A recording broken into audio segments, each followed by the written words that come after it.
Good afternoon, Wednesday.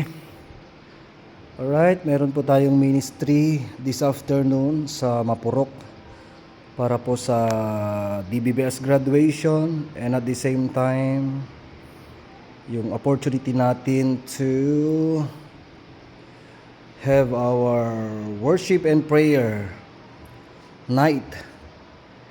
Ay, giti ako dagijay ministry tools tayo nga parabor ti apo nga susaren tayo para kadagiti worship time tayo.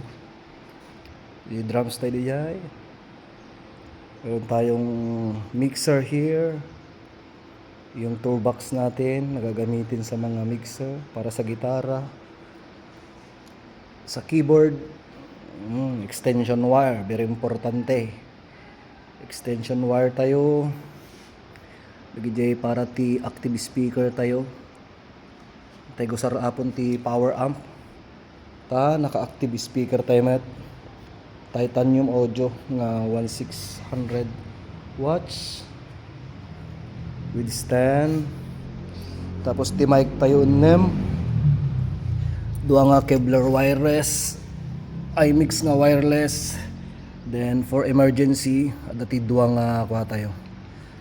Adati duwa nga Kevlar nga the wire na.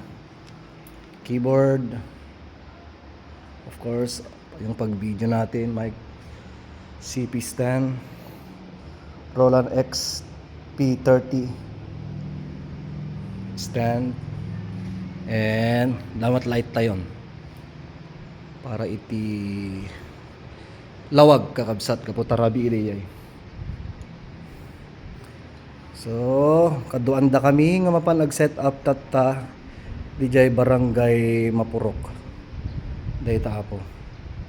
Di basic setup tayo para iti pakaidayawan ti apo. Okay, God bless.